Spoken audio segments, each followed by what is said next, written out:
let's say a word about dreams.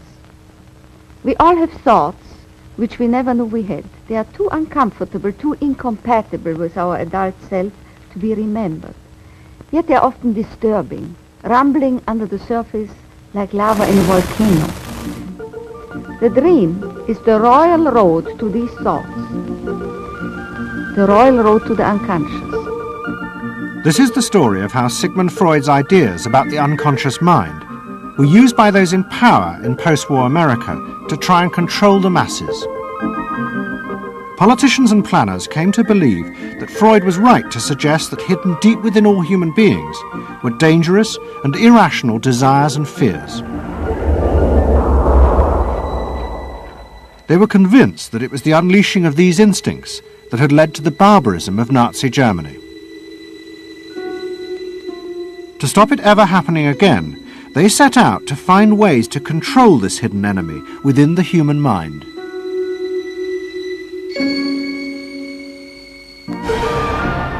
At the heart of the story are Sigmund Freud's daughter Anna and his nephew Edward Bernays, who had invented the profession of public relations. Their ideas were used by the US government, big business and the CIA to develop techniques to manage and control the minds of the American people. Those in power believed that the only way to make democracy work and create a stable society was to repress the savage barbarism that lurked just under the surface of normal American life.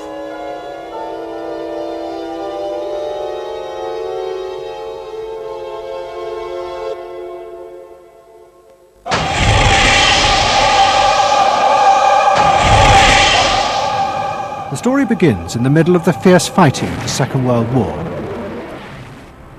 As the fighting intensified, the American army was faced by an extraordinary number of mental breakdowns among its troops. 49% of all soldiers evacuated from combat were sent back because they suffered from mental problems. In desperation, the army turned to the new ideas of psychoanalysis. They made a film record of the experiment using hidden cameras. It says here on your record that you had headaches and that you had crying spells. Yes, sir. I believe in your profession is called nostalgia. In other words, homesickness. Yes, sir. Mm-hmm. It was induced when, shortly before the war, I received a picture of my sweetheart. Yes.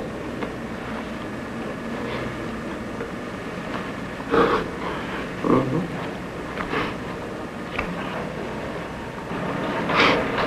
I'm sorry, I can't continue. That's all right. It was the first time that anyone had paid such attention to the feelings and anxieties of ordinary people. At the heart of the experiment were a number of refugee psychoanalysts from Central Europe. They worked with American psychiatrists to guide and shape the project. When I first came to America, I worked in the psychiatric service with soldiers trying to rehabilitate them. And I traveled in the train from the East Coast to the West Coast. I was enormously curious what goes on in all of those little towns that the train is passing. After my years in the army, I knew exactly what everybody was doing in the little towns. Because I saw so many people who came from there. And I understood their aspirations, their disappointments, and so forth. So it was as if somebody invited me to a privileged tour into the inner soul of America.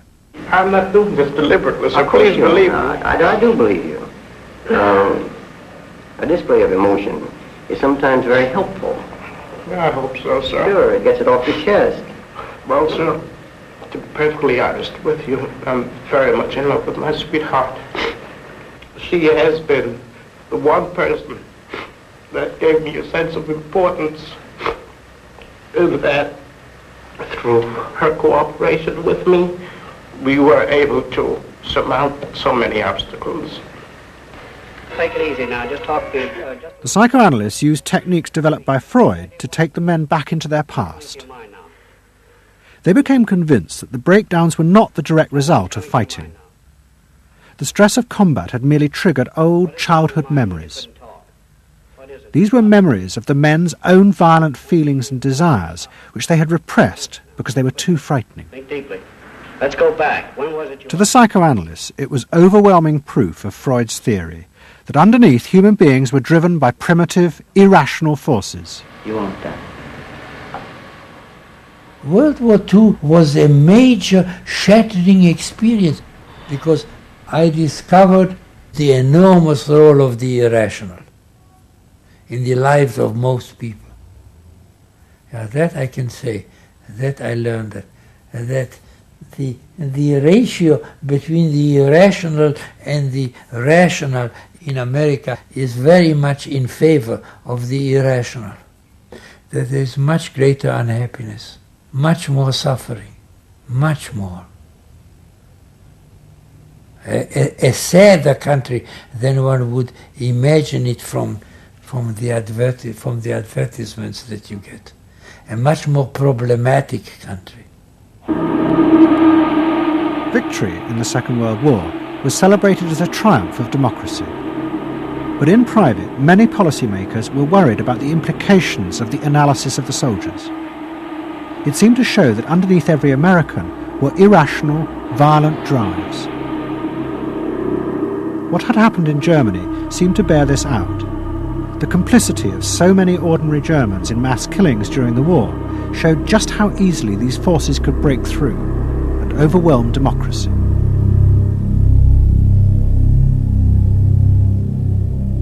Planners and policymakers had been convinced by their experiences during World War II that human beings could act very irrationally because of this sort of teeming and raw and unpredictable emotionality, the kind of chaos that lived at the base of human personality could, in fact, infect the society, social institutions, to such a point that the society itself would become sick. That's what they believe happened in Germany, in which the irrational, the anti-democratic, went wild. It was a vision of human nature as incredibly destructive, and they were terrified that Americans would in fact behave that way, or were capable of behaving that way, and they wanted to avoid a rerun of that. So what is needed is a human being that can internalize democratic values so that they are not shaken with the storm. And psychoanalysis carried in it the promise that it can be done. It opened up new vistas as to how the inner structure of the human being can be changed so that he becomes a more vital, free supporter and maintainer of democracy.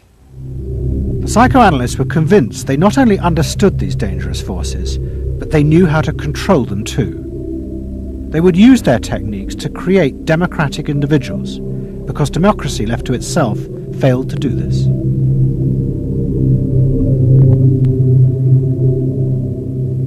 The source of this idea was not only Sigmund Freud, but his youngest daughter, Anna.